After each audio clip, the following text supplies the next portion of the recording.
All right. Yeah, my name is Nena.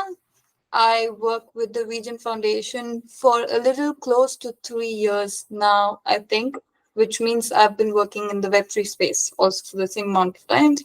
I am not from a technical background. I actually am trained as a production engineer academically, and that was a crash course in understanding why industrialization is really, really, really bad and not something that we should be doing, considering everything that is going wrong with the world. And so I decided to just like finish my studies and then not be a part of that world and do something different. And I have always been working in sort of grassroots organizations before this, I would say.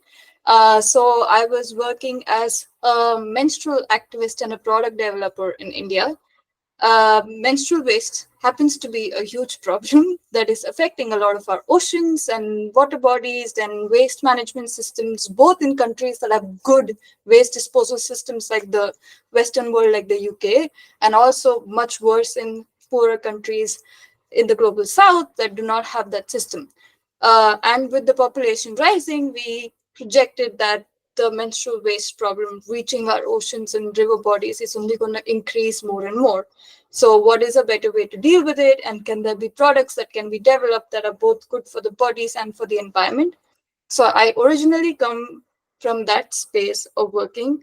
And at that time, I was living in an eco village in India, which happens to be one of the largest eco villages in the world called Auroville. And there was a lot of conversation about community governance, alternative currencies, regenerating a barren piece of land that nothing could grow there once upon a time, but in the last 50, 60 years, there's a beautiful forest that came up, which was like a labor of love um, done by people from all over the world. And yeah, sort of these experiences, conversations, things sort of landed me into this wonderful space that I want to share about. So for those who don't know, Regen Foundation is the nonprofit arm of Regen Network. You could say that Regen Network is a set of protocols that helps us understand where value really lies in our world. And the thing that the foundation has been really interested in researching about is the governance part of it, like who decides what is valuable and who owns this information, like such as the data oracles and the systems through which these values are defined. And that brings us into the research that we have recently started around what is a good intersection between grassroots organizations and DAOs. I believe my colleague Will touched upon it a little bit when he was speaking last week on his project on hyperbeings. And I think I want to build from this exact moment. I wouldn't say that I know the answer of what is that intersection exactly is, but I present this more as an inquiry that all of us in our own spaces and agencies can sort of think more about. I do not assume that there is a good enough intersection there, but I think it's worth exploring and seeing what comes out of it. So if I had to compare commons and DAOs, I think they are more or less like a reflection of each other, where we have like normally a commons according if you had to describe commons, you could say there is a common pool of resources, rules for access and contribution, sort of like which is the governance layer and a way to exchange information and build a culture of sense making around it. And DAOs do similar things. And there is commons is something you could say there are the earth webs that have like resources like, I don't know, land, water, fruits, seeds, etc., that a community shares. And in the digital web, the inventory may look something like how many region tokens do you hold, or how many ETH do you hold, and things like that. But I think in its essence, it's essentially mirroring each other in its structure. And if you had to describe decentralized protocols, such as Regen Network, you could say there is a layer of ownership, sensing, verification, and governance, and the small intersection between all of this is what comprises, like what a decentralized protocol must be comprised out of. Um, and in these regenerative governance in this larger protocol, you could sort of break it down into three layers. One which is intracommunal, which may happen between, let's say, a neighborhood of 10 families living together in a block that have like a common street, or I don't know, a park that they have in their vicinity that they want to take care of as a community, or a part of the river that flows directly through their street or something like that. Intercommunal could mean that a couple of neighborhoods are interacting with each other, and a protocol level could mean that a entire state or an entire city or an entire nation is collaborating with each other. It's very interesting when we have to describe what is the boundary at which these things change. And it might be very context specific depending on who you speak to. For example, we have been in conversation with a lady from Atoroa who belongs to the Firanaki tribe, and she was describing how did this Firanaki region become a bioregion. And they have a story that a kite flew through the sky, and the area that it covered in the sky is known as the Firanaki. And that's interesting way to describe what the boundaries are. So it's more of a fluid question if you were to ask me. But on a more practical level, if you think about it, you could say that on an intracommunal level, a DAO might be connected through a bioregion or a specific skill that they all like, and they share together as a group. On an intercommunal level, it could be like a bioregional based DAO is collaborating with a skill based DAO, or what we call a guild based DAO. And on a protocol level is something that we could describe that if they are doing governance on region network, larger protocol, then they could be doing governance on that level. I will get more into the granular details of it as I go forward. So on a protocol level, this is the structure that we have on the larger region network. This is a program that we call Community Staking DAO. And 35% of these tokens are locked away in a pool that is meant to be distributed amongst communities that we call stakeholders and have real-time stake in regenerating our planet, that are stewarding some kind of a living system or knowledge system that is necessary for planetary regeneration. And distribution of these tokens signify that they have some amount of stake and ownership of the larger protocol, and a way that they can steer decision making and sense making in this protocol level governance. So these are the current community staking DAOs that we have. And we are just going to launch a fourth cohort, and we are very excited about that. And PDX DAO is going to be one of them. So that's great. And also some of the communities that Terra Genesis Lucas is also mentioning it, that we are that is going to be included in this. So it's going to be a nice mix that is going to keep growing. And if you're interested in joining this program, feel free to reach out to me. I'll leave my email at the end and we can talk about it. On an intercommunal level, the regenerative DAO could be comprised of many different elements, right? It doesn't just have to be humans. It could be the trees, the river, the sensing and verification systems that provide data inputs into your larger system that helps you make decisions about it. And this brings us into this interesting intersection again around regenerative economics and rights of nature movement, which is basically a legal movement to get personhood for non-human entities. And what does that intersection really look like in the regenerative economics space?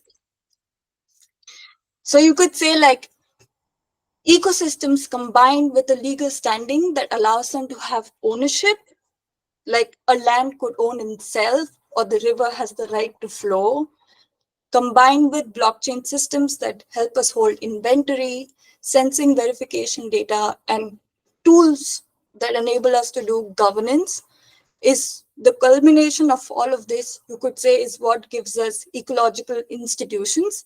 I wouldn't go much more deeper into this because I know my colleague Austin is going to be presenting about this sometime in August. So if you're interested in learning more about this, this is developed by them, so I really recommend going for that and hearing that out. So yeah, a combination of all of these things make up the ecological institution governance. And again, like I want to foreground the governance part in everything that I'm going to speak from now on, and sort of sense make like how technology, ownership, sensing, verification, everything is connected to it. But yeah, I would like to foreground this governance bit as I go forward. So how does objects and resources become ecological subjects, become ecological institutions, is something we are going to explore now. So we are going to go through these multiple loops that we have to sort of sense make this idea a little bit more. A steward basically puts regenerative care and labor into the ecosystem, and the ecosystem provides us with sustenance and everything that is needed to basically sustain life on Earth. A simple loop that we all, I think, can agree upon.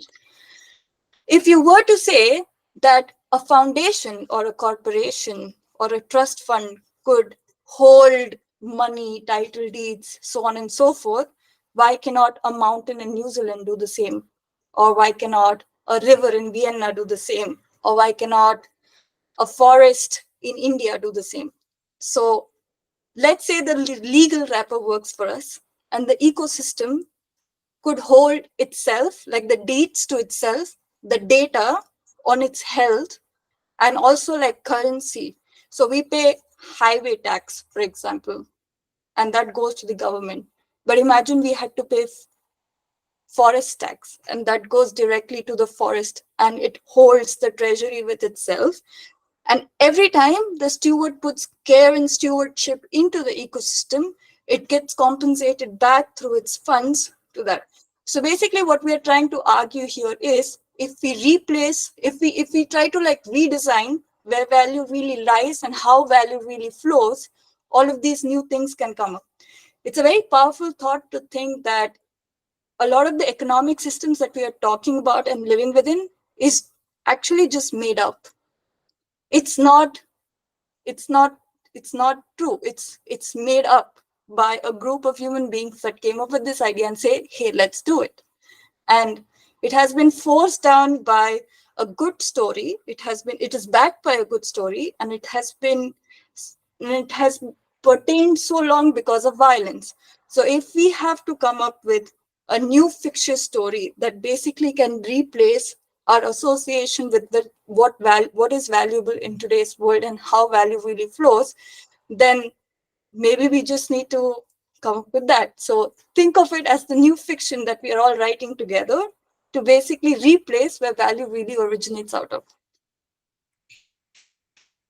If you were to further create a complex structure out of this previous thing, then you could say that an oracle, which basically holds information about the health of the ecosystem, could trigger certain functions that is possible through decentralized technologies, and that certain information exchange could help the earth stewards, which is us humans, which is us stewards, better understand and sense make around what needs to be done to give care and stewardship back.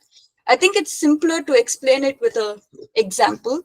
So I am based out of Vienna, and we have this river Danube here, which basically flows from the Black Forest in Germany and passes through whole of Germany, a little bit of Switzerland, into Vienna, and goes towards Romania and finally into the Black Sea. So it's a long river that basically is covering many countries, right? And it's broad enough to carry like carrier ships, and certain things can be transported through its channel across all these different countries, and it is used for that. So let's say we had to pay Danube tax every time a ship is flowing through it, and the money basically gets stored in the Danube's wallet, the digital wallet, the blockchain address that it has. And let's say at some point something wrong happens and a part of the Danube gets really damaged. Let's say there's an oil spill, or a ship crashes, or the fishes are dying for some reason, or there's a lot of algae coming up because there's like heat wave going on, and so on, something like that. And the oracle can sort of sense that information and send out an alert saying, hey, this part is something is wrong. Maybe you need to look at it, and maybe something needs to be done to restore that part. So the stewards around that part get alerted, and they come up with a plan through the governance layer to basically decide what needs to be done to bring Danube back to life. And once that's done, the sensing and verification part sort of verifies that data and releases fund after the work has happened retroactively. So now you're placing again value in regenerative action rather than just leaving it upon authorities and not knowing what needs to be done. So again, like coming back to this governance aspect of things and how humans make decisions to basically steward our living systems is something that I want to speak about further. And these are like the various archetypes of regenerative governance that we have identified. And I like to call it on a scale of informalism to formalism. Informalism meaning that it is pretty simple to do something and it could be done very easily and doesn't require a lot of time, effort, resources, or anything like that. Whereas formalism means there needs to be a lot of resources and sort of uh, time given in it until it comes into that shape.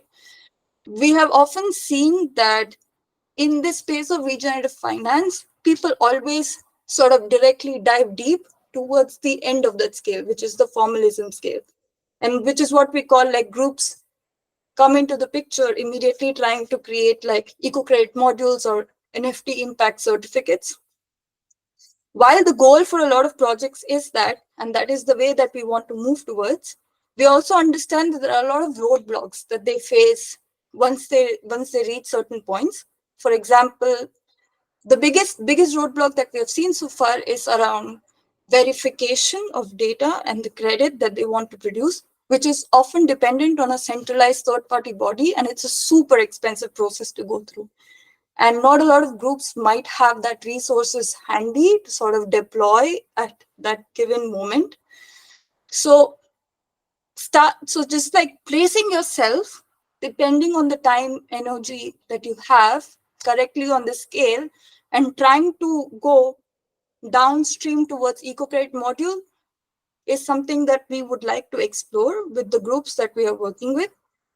So at the very beginning, there is like a signaling proposal, which is like a super simple way of doing governance, right? Like you say that this is working, this is not working, this is good, this is not good.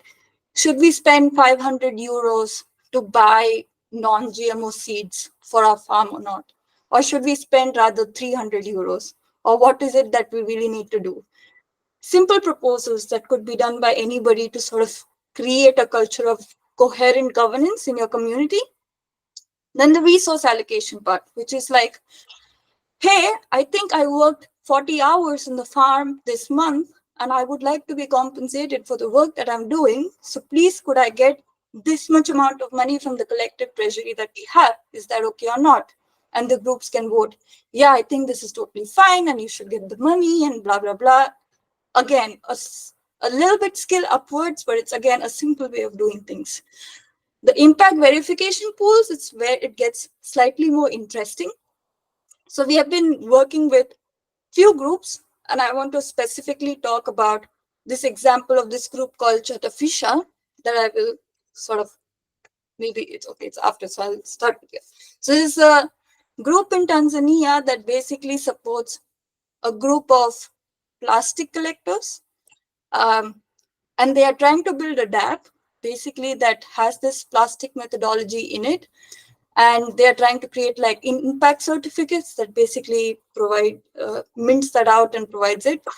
And we are doing a pilot with them to understand how they could use this RC pool feature on DAO to basically do peer-to-peer verification of impact without depending on a third-party verifier. So they are collaborating with 4 different waste collection centers that are a part of the DAO. And each waste collection center member is on the DAO actually, that is participating on behalf of the center.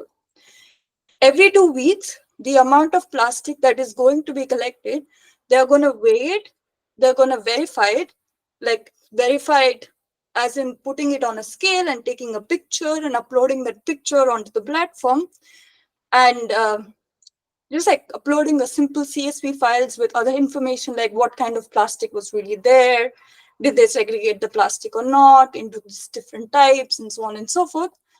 And after that, basically the rest of the team can verify each other's impact, saying that, yeah, I think this person from center A is telling the truth. No, I think this person from center C might be exaggerating his numbers a little bit. No, I think the person from center D is actually putting his numbers way low. I think he did much more. And they can verify each other's impacts. And based on that, they would get retroactively compensated for the work that they have done.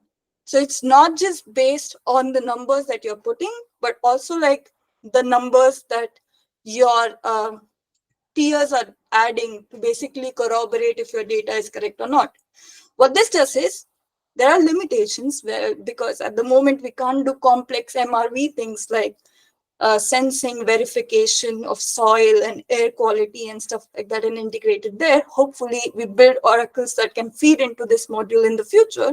But at the moment, it's like very simple verification tests that can be done through pictures and files and doesn't require a lot of effort, right?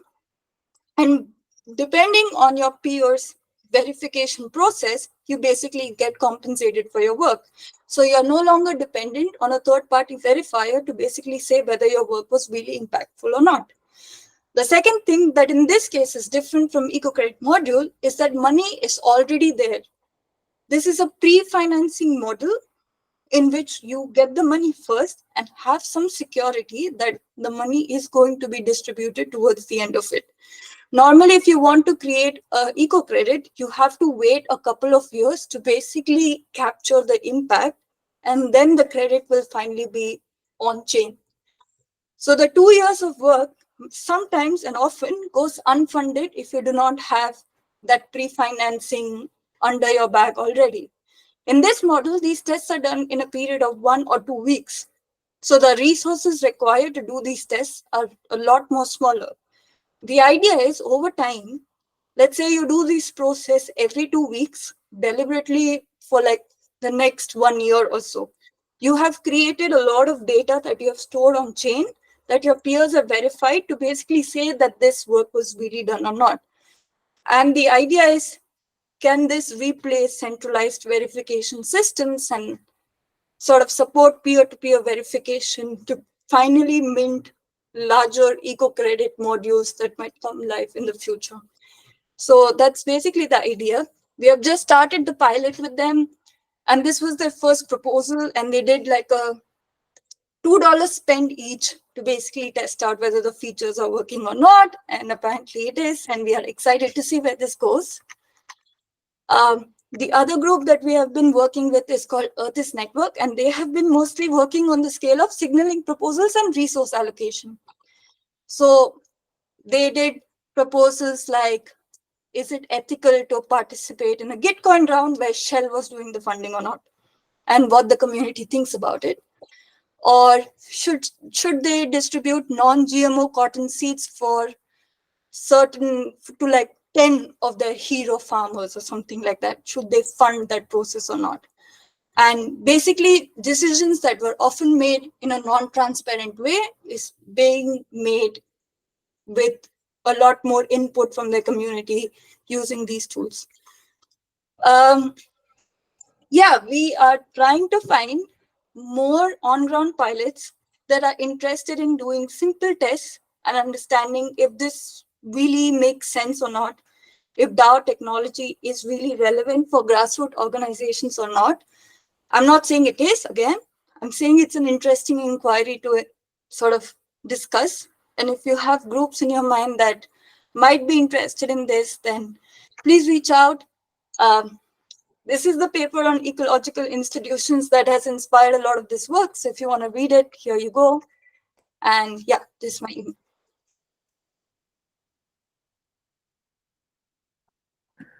Awesome. Thank you so much. That was so amazing. Ugh. Do you have an extra, like, a little bit of time to field some questions or anything? Or yeah, we could do that. awesome. Cool. yeah, does anybody have any questions for Nena?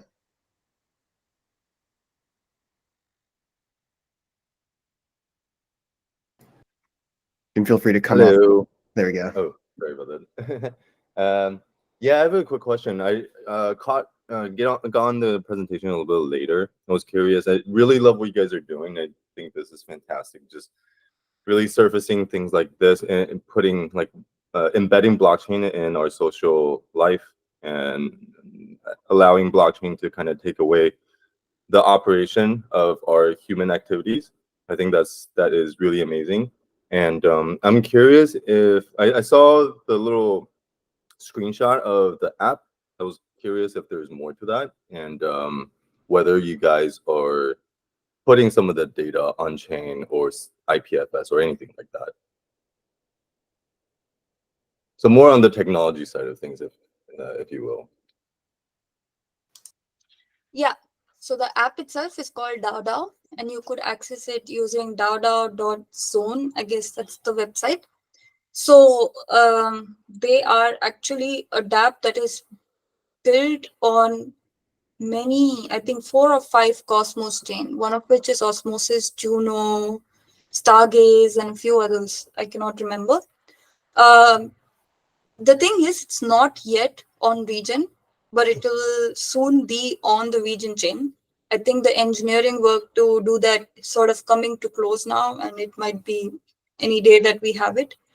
Um, Regarding storing of data on chain, I must say that these tests are fairly new. So the idea is by having more simple on-ground pilots, we start to build that out.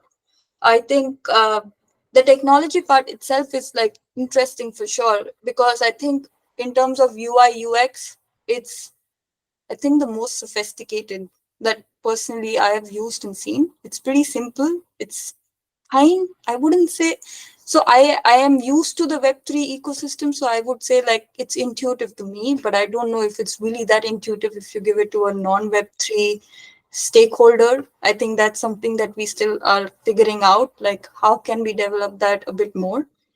Mm-hmm. But 100% agree. the data on chain will take like a little bit more time to, I think, be significantly there that we can point towards and say like, hey, this exists. Yeah, thank you for that. That was really awesome.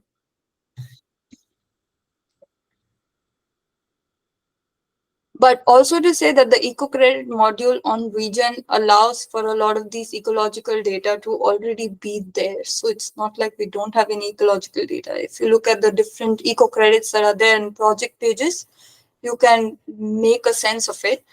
The Dada integration would just be like, instead of getting 2 years data in like one go, you build it incrementally over many different short intervals of period.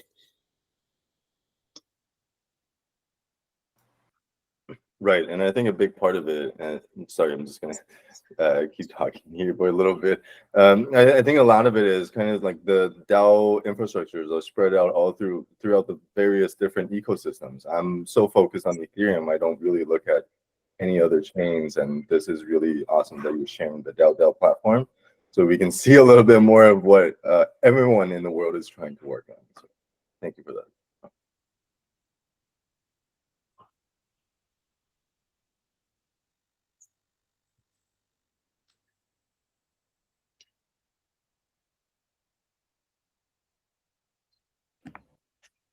I've got a question.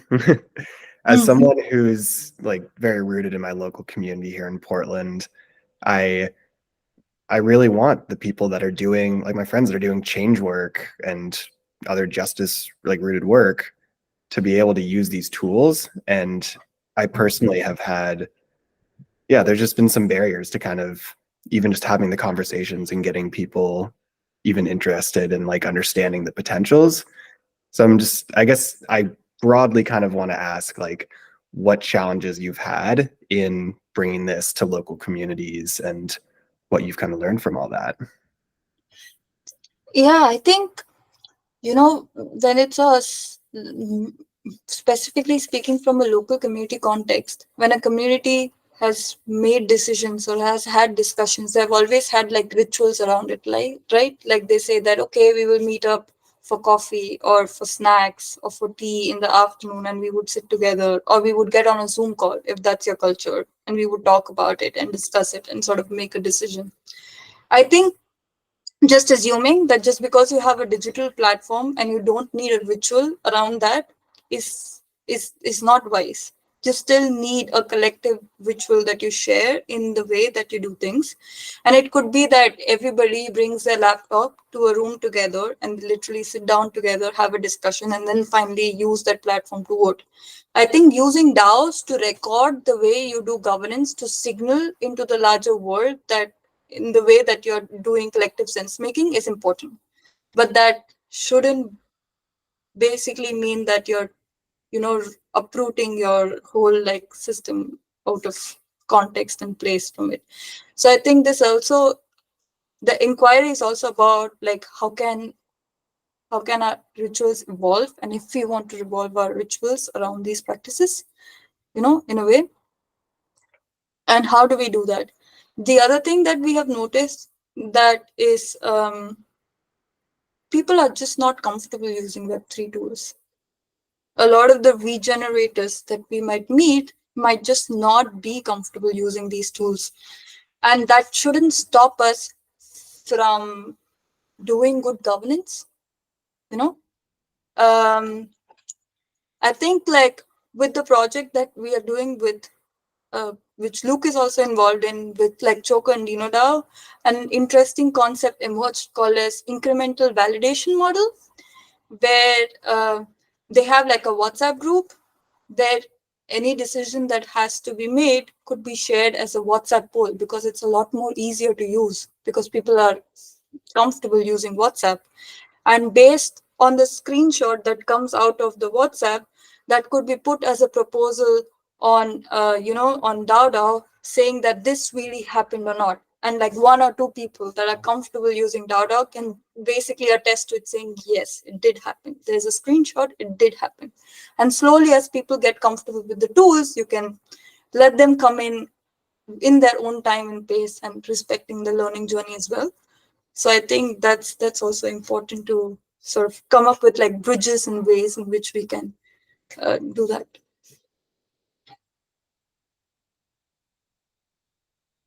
Thank you.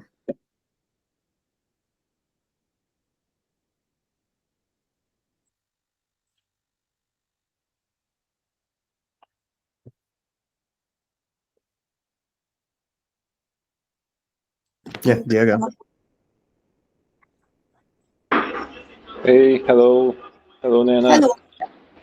Uh, is there a website could you share in the chat where we can see the the stuff that's being done? Some communities that you work with, you know, it seems really interesting, and I'm curious about reputation building. You know, if you guys are also, you know, collecting data and allowing people to build reputation over time by using the app. Yeah, I think that's an interesting module that has been there personally on my head at least, but I wouldn't say that we have tried it out or experimented with a pilot. I think one I think it also depends on the group if they are interested in trying out reputation voting or not. And I would say that the groups that we've met so far, this need or sort of idea has not yet emerged from them.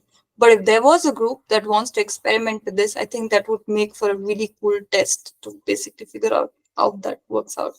uh, so yeah, it's interesting and I am interested, but we haven't tested it out yet.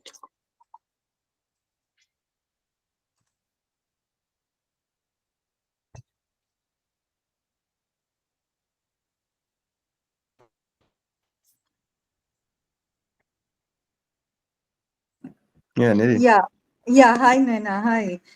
Lovely presentation, and I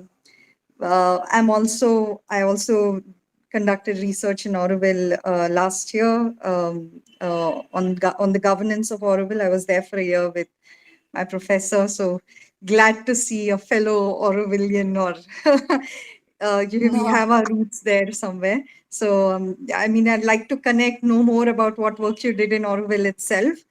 Um, and also, I'm an urban planner, and I've recently entered the Web3 space with very similar questions that you raised throughout the presentation, as to how to use what, like DAO, the values that DAOs signify on transparency, accountability. I think those really matter in the real world, especially in our cities that we live in India today. We haven't had elections in major cities in Bangalore and Mumbai for over 4 years. So I am trying to conduct like elections for each neighborhood, um, um in the absence of there being no elections. So curious to know if you have had any, if you have worked with any groups who have experimented with blockchain voting, or using snapshot or tally and integrating it with WhatsApp. You mentioned the well integrated model. But if you could, if you could speak a bit more about that itself, and if you know any group that you worked with that's experimented with blockchain voting, would be great.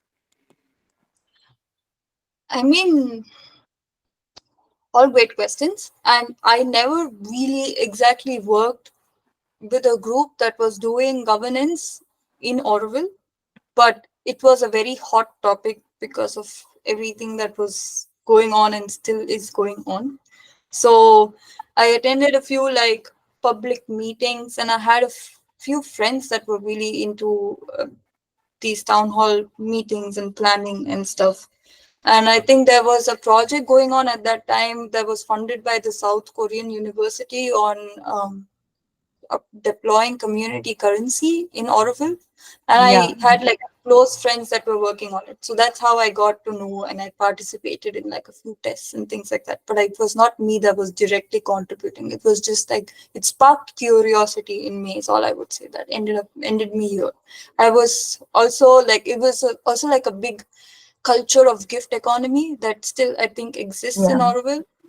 True. And True. all of Yes. these are all of these are like different ways of value exchange and value flows that happen to make a community resilient, right? So that was more like the ways in which I participated as a person living in that community, but less as a person working exactly on these topics. So that was more like, I hope that context is So helpful. yeah. So you saw the aura come into action, IRL, like the Yeah, community currency aura. Yeah. yeah, at that time they did like this one day 2 day festival, no, where they Right. basically like gave out free auras, and you had to like go into the thing and you had to spend down that community currency by the time you're out of that event. Yeah. Yeah. Yeah, so I did all of that, but that's how I got introduced to like, oh, there's something called as community currency existing in this world. I was pretty young at that time, I must say. um So I don't know if it after soon after that I actually left and I moved to Europe. So I don't know if actually it came into proper fruition or not. This is not something I'm Mm, aware of, because I also know people that were working on it left to France after that. yeah, not much adoption. Like even when I was there last year, the adoption has been a problem. Although there are people using it, and there is a mobile app as well, and that's something, ties back to what you mentioned about WhatsApp being used. I saw that even in Auroville, where community participation was more on the AuroNet, which is like the Hmm. Facebook of the community, Yeah. and there is, Internal. turnout in physical town hall meetings is super low, Yeah. historically over time. And I'm seeing that even in my neighborhood in Bangalore right now, where I'm a WhatsApp group, which of the Resident Welfare Association, is buzzing every second with like people raising complaints, or discussing what vision they have for the community.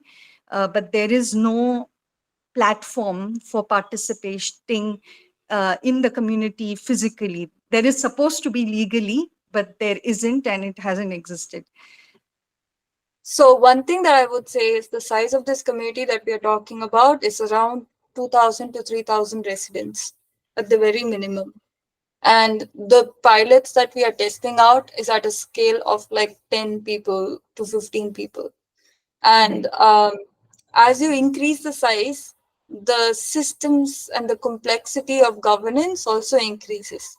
I know that there are many different bodies in that governance, sort of larger governance thing, like the residential assembly and the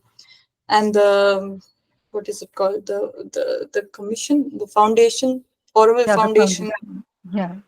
yeah, and so on and so forth, that have different roles to play.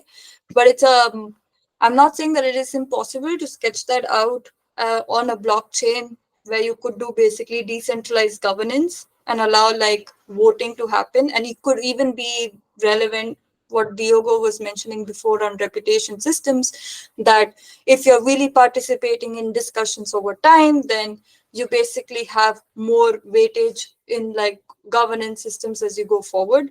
But Right. also to say that the governance related things that we were speaking about is very linked to this concept of commons, which is not just about like electing officials or doing something, but it's also about um, you have a collective pool of resources. How do you want to share it? What are the agreements that you want to share it amongst your community in? And what information are you feeding it into your group to basically help you make better decisions, which is like the information exchange part.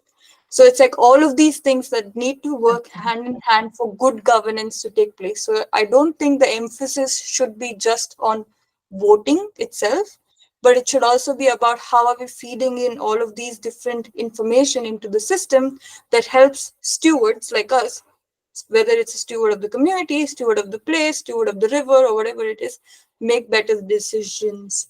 So I think Yeah. I'm not sure how Auroville is addressing that particular issue given the current political conflict that it is going through. It's an international, Yeah. just for context, for people that have been listening to this for a long time, it's an international community with over like 50 nationalities living there. This community came into fruition right after World War II, when people were depressed in Europe and they thought, we want to fuck Europe and go somewhere else. And there was like a few buses that traveled from Germany and France and Netherlands and I don't know, so many places in Europe, and landed up in south of India. And this was a barren piece of land where outcasts, what we call outcasts, basically like criminals, was sent to, because nothing really grew there. There was no underground water. It was just like red soil where nothing could grow. And all of these people came together, and it was based on a calling of this spiritual leader, which everybody knows as the Mother, who is like a French woman who was a disciple of another spiritual leader called Aurobindo, who worked. Yeah. Anyway, not to go much into their spiritual teachings. Basically, she designed this. She had a dream, and she designed this urban city, in the middle of nowhere, on this barren piece of land, which would be surrounded by a forest. And there was like an architect that basically came up with the urban planning system on how that would be built. So it's been like, I think 60 years now. Yeah, And more than that. Yeah. more than that, it's close to 70, I think. And people have deviated from that plan, because after 70 years, if you have like a thing that on this exact coordinate is where the street needs to be, but somebody had planted a tree there 70 years ago, now the question is, should the tree go, or should we just move the road a little bit so it goes around it, right? So these are like, this is a question of like, how strict do you want the spiritual leader's vision to come true, and how practical do you really want to be about making decisions when things have evolved in the last 70 years? So maybe the urban planning plan also need to evolve, and a lot of different political mixtures around it that is not really working well for the international residents at the moment in that community. So it's a Yeah. complex it's a complex, yeah, sort of problem to deal with, because yeah, you have to look at many things. I also know people that are working in the food sector in that town. You have so much land, you have so many farms, but it cannot actually sustain the food needs of 3,000 residents that are living there. A lot of the food that is actually coming there is exported, and that is also creating problems because they don't have food sovereignty there when they easily could if people actually worked on it. So there are many different problems. So I think before we just talk about who gets to vote and how do we vote, I think we need to Yeah. work on So foundational things. yeah. I mean, the voting project I'm doing, and I've left Auroville, so my Auroville project is over. I'm gonna it's not just a voting project, as you mentioned. It is the 74th Constitutional Amendment Act of India states that you need to have development plans for your local neighborhoods. It's just basic things in your neighborhoods, from roads to garbage collection to plantation drives and everything. And you need to have you need to have like systems around that, governance system around it. At least in the past, we had elected representatives, which is the most basic thing that anyone needs towards elected representation, anything. But for the past 4 years, even that's not there in the world's largest democracy. So you start with that, and there is the whole, host of development to be done in the neighborhood itself, which goes hand in hand with this whole process of election. That's why when I saw DAO working through what my husband does, he's in the Web3 space. I imagine that we need something to shake this up in India, and because it's one of the darkest times for urban governance in India right now. However, I agree with you that transparency in our governance can change many things in the country that I come from too. But I think that making that work, and with our current governance system that we have, and getting the old school political leaders to actually follow that system is going to be the real challenge. I'm a little bit pessimistic, I know, but if it works out, I think I would be super happy to explore if there was a way to sort of get into this. Yeah.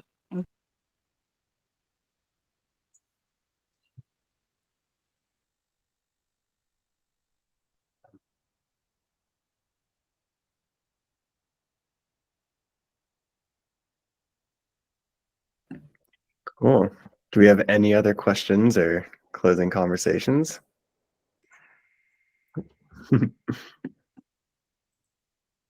Sweet. I guess we'll wrap it up there and give everybody 9 more minutes back. Awesome. All right. Thank you for having me. Yeah, thank you so much. This is like truly an amazing presentation. It was really something, this topic is something that I personally care about a lot. And yeah, just glad you got to come on. Yeah, I had fun too. Thank you, everybody. Awesome. Thank you everybody for your participation. Thank you for sharing. Bye.